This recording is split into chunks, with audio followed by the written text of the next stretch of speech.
भक्त गोरा कुभार। हरे कृष्ण हरे कृष्ण।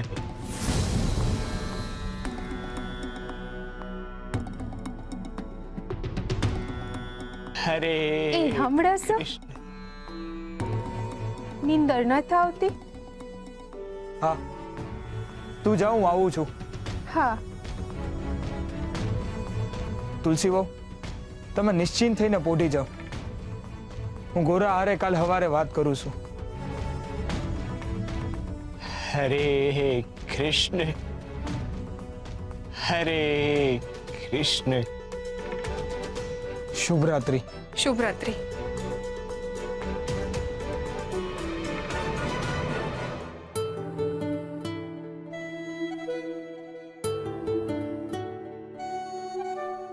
हरे कृष्ण हरे कृष्ण। ભગત हरे कृष्ण। ભગત હા? ખૂબ મોડું થઈ ગયું છે, હાલો ઊંઘવા આટું. हाँ તમે જાઓ, હું થોડી વારમાં આવું છું. हरे कृष्ण।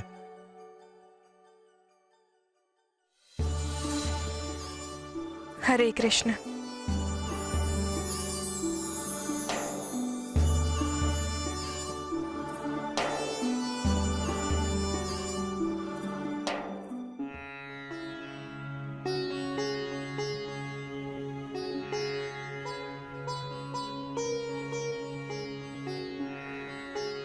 સારું થયું હરી કે ગોરા અહીંયા આવી ગયો. બચાડો એકલો પડી જાત ત્યાં, પણ હવે હું એનો હથવારો નહીં છોડું.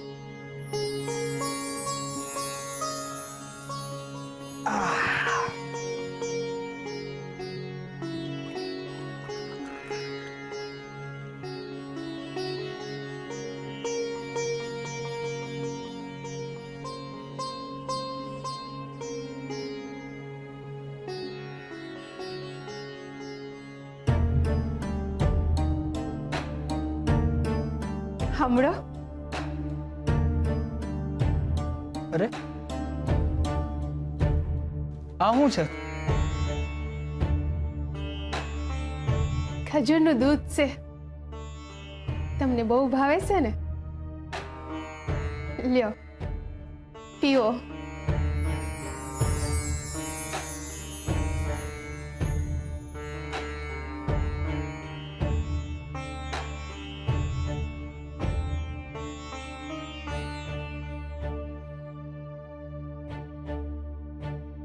મીઠી, તું રડે છે કેમ? આજે મને હરી પર બહુ હેત આવે છે. મારા ગયા જન્મના પુણ્યો હશે કે એમને મને તમારા જેવા વર આપ્યા છે. તમે કેટલું હેત રાખો છો મારા પર. મન મોટું રાખીને મારા હંધાય પાપ પળમાં માફ કરી દીધા છે. મને તો લાગે છે આ હરીની જ કૃપા થઈ છે મારા પર.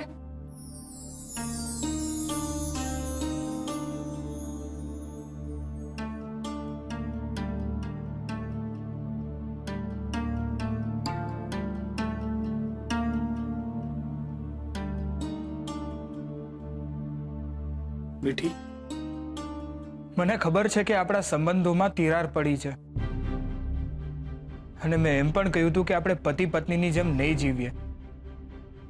પણ તે આજે ગોરા અને તુલસીને ઘરે લાવીને મારી બધી જ ચિંતા દૂર કરી દીધી. મીઠી, મારાથી ભૂલ થઈ ગઈ. મારા કડવા શબ્દ માટે મને માફ કરી દે. ના, તમે આવું ન બોલશો. આમાં ભૂલ મારી હતી.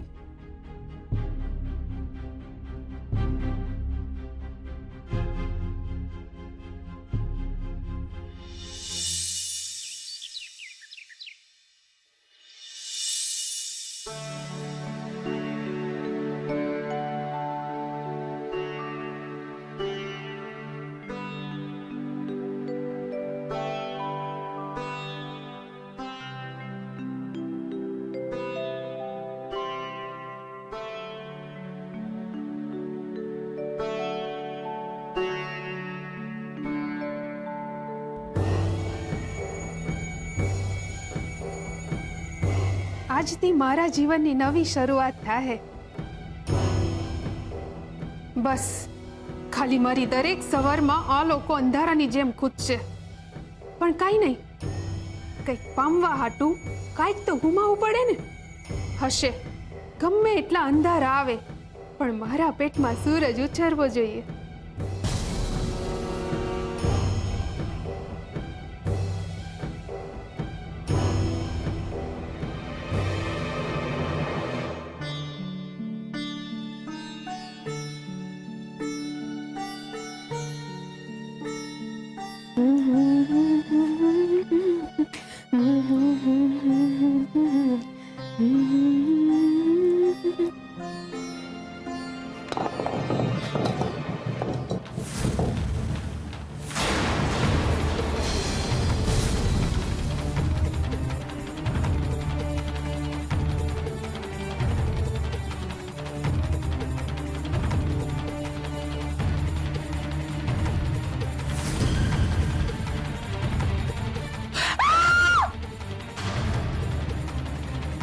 મીઠી, આ શું હતું? શું થયું હશે?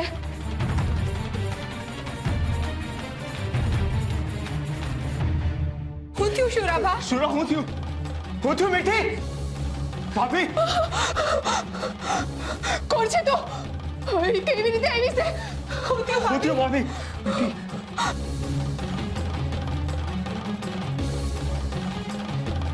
ઉભા રહ્યો, હું જોઈને આવું છું.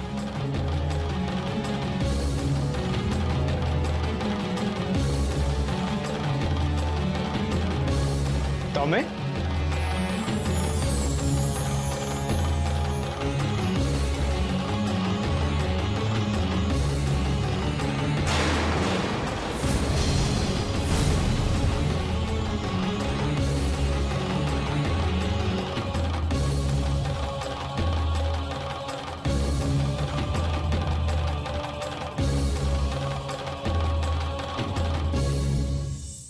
હું તમને બધાઈને બે હાથ જોડું છું. તમે કોઈ યુવરાજને જાણ ન કરતા કે હું અહીંયા છું. નહીંતર મારું જીવતર બગાડી નાખશે. તમને મારા ઉપર ગુસ્સો આવતો હશે. તમને થતું હશે કે આ પાછી કેમ આવી, પણ મને માફ કરો. તમને ગોઈતા સિવાય મારી પાસે બીજો કોઈ માર્ગ જ નહોતો. કોણ છે આ છોકરી? ગોરાબા, આ છોકરી શું કહે છે? અને તમે કઈ રીતે ઓળખો છો આને? હું તમને મારી ઓળખાણ આપું. મારું નામ ગંગા છે. અમારા માટે ભગવાન સમાન છે.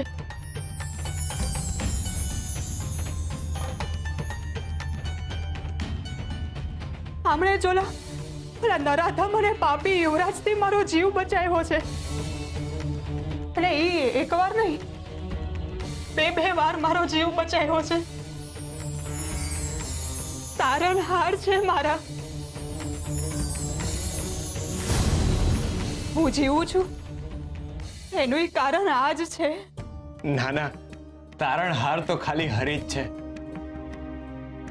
અરે પણ તમે તો ગામની પેલે પાર પોગી ગયા હતા ને, તો પછી આયા કેમ? તમે પોતાના ગામ ના ગયા, તમારા બાપાના ઘરે? ક્યાં જાઓ? જેના રસ્તા ખોવાઈ ગયા હોય એ નવા રસ્તા ગોતી લે,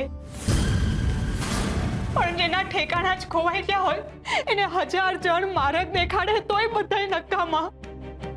શું બોલે છે આ છોકરી? તો શું બોલું? આ શબ્દો સિવાય મારી પાસે કાંઈ નથી.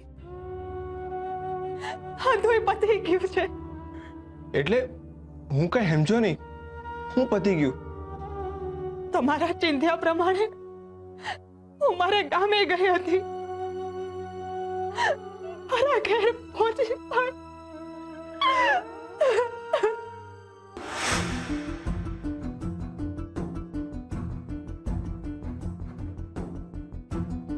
બસ બા, ઉભા રહ્યો.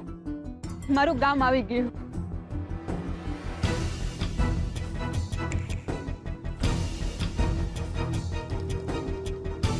તમારો ખૂબ ખૂબ આભાર ભા. તમે મને મારા ઘર સુધી, મારા ગામ સુધી પોગાડી. સાચવીને જજો.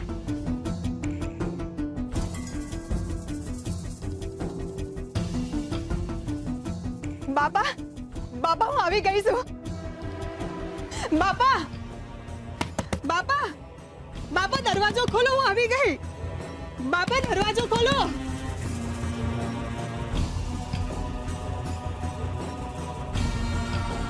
તમે તમે બધા અહીંયા? મારા બાપા ક્યાં છે? અને તમે ધોળા કપડાં કેમ પહેર્યા છે? લ્યો આ તો આવી ગઈ પાછી. આવી ગઈ કે મોકલી દીધી? કાઢી મૂકી હશે. કામ પતે પછી કોઈ કોઈને હુકમ રાખવાનું. આ રાજા મહારાજાનું તો આમ જ હોય ને બેન. પહેલા લઈ જાય અને પછી રસ્તે રજડતી મૂકી દે. આ હું બોલો છો તમે?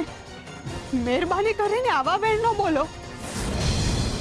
તમે બોલો છો એવું કાંઈ નથી થયું મારી હારે. હું ગંગા જેવી પવિત્ર છું. એ તારું નામ છે, પણ નામ અને કામમાં બહુ ફેર પડે. આજ તો યુવરાજ એને લઈ ગયો હશે, પછી કઈ પૂજા કરીને થોડો મૂકી ગયો હશે. એ મને લઈ ગયા એમાં મને હું કામ દોષ દ્યો છો? આખા ગામમાં કેટલી છોકરીઓ છે, એમાં એમની નજર તારા પર જ કેમ પડી? અને તારે એમની સામે હુકમ જવું પડ્યું. આપણે સામે ચલીને એમની પાસે જઈએ તો વાક આપણો જ કહેવાય ને.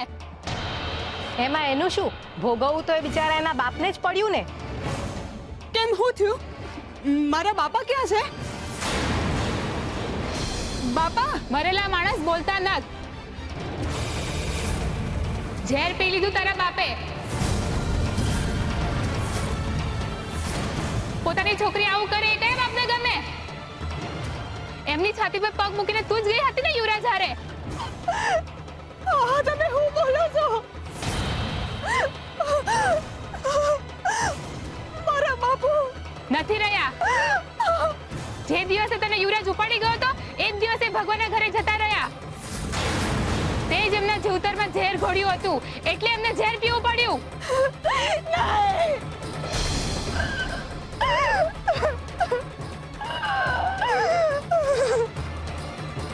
પણ તું અહીંયા કેમ આવી? પાછી જા રાજકુમાર પાસે. જે છોકરી પોતાના સગા બાપને ભરકી જાય એ છોકરીનો અહીંયા કઈ કામ નથી. તારા માટે આ ગામમાં કોઈ જગ્યા નથી. એ છોકરી સાંભળતી કેમ નથી? જાય છે કે તારા હાથ પકડીને બહાર ફેંકી દઈએ તને? આ સીધી રીતે નહીં માને. પ્રભુભાઈ, આનો હાથ પકડીને એને ગામની બહાર ફેંકી દો. નહીં, મારે ઘરમાં જવું છે. નહીં, મારે ઘરમાં જવું છે. ઘણા ગામમાંથી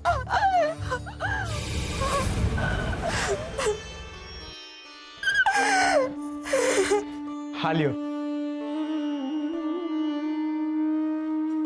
પાણી પીઓ.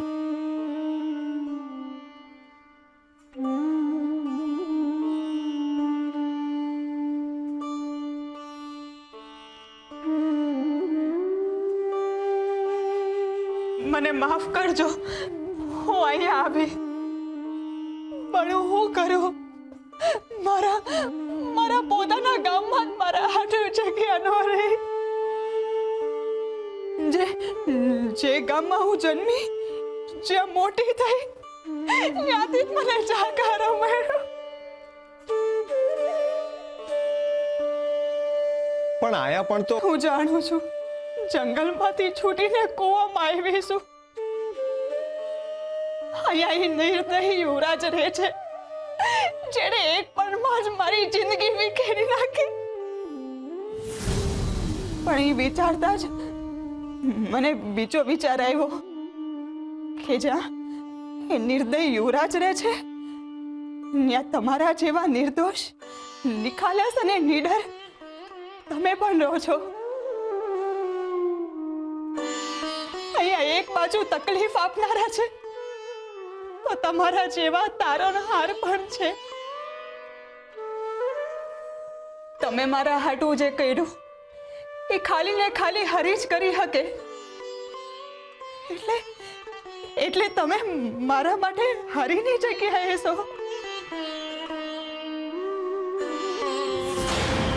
તમે મારો જીવ બચાવ્યો છે. મારા બાપુ હંમેશા કહેતા કે મારવા વાળા કરતા જીવ બચાવનારો હંમેશા મોટો હોય છે. મને ખબર છે મારા ઘરમાંથી મને જાકારો મળ્યો છે, પણ તમારે આંગણેથી મને જાકારો નહીં મળે. પણ તમને મારું ઘર કેવી રીતના ખબર પડી?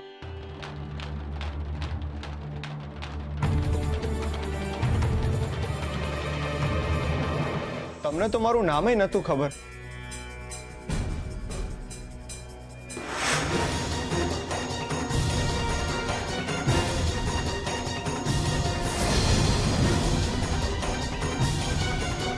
હરે કૃષ્ણ હરે કૃષ્ણ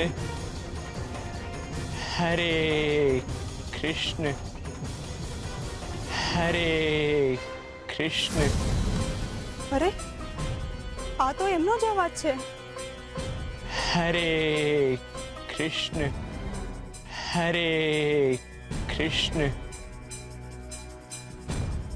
હરે કૃષ્ણ હરે કૃષ્ણ હરે કૃષ્ણ હરે કૃષ્ણ.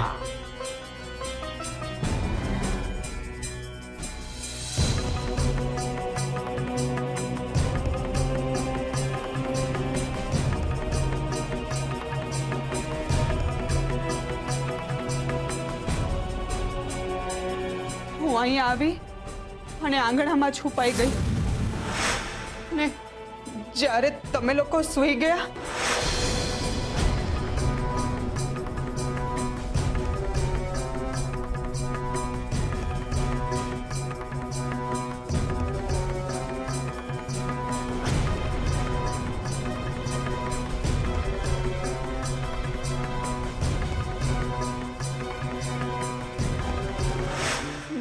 મને આશરો આપશો ને?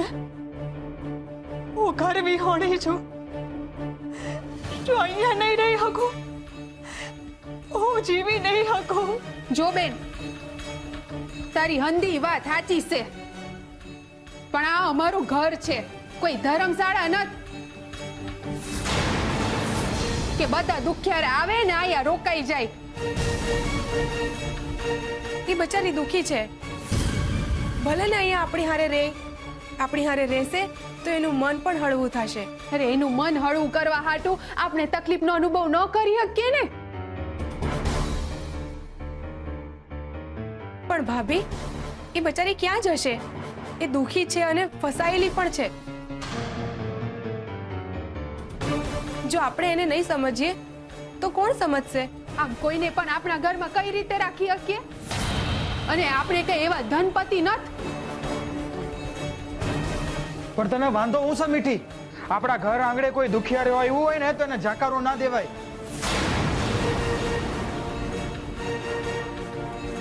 કઈ વાંધો નહીં બેન, જ્યાં સુધી તને બીજો કોઈ માર્ગ ન મળે ને ત્યાં લગી તું અહીંયા રહી શકે છે.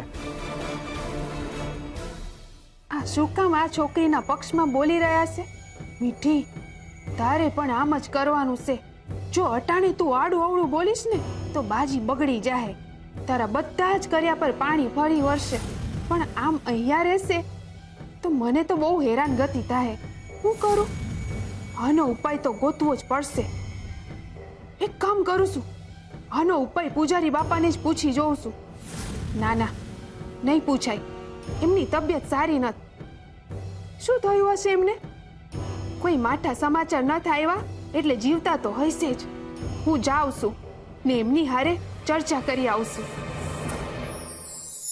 સાચો ધર્મ ઈશ્વરની સામે ઊભા રહેવું, પ્રાર્થના કરવી.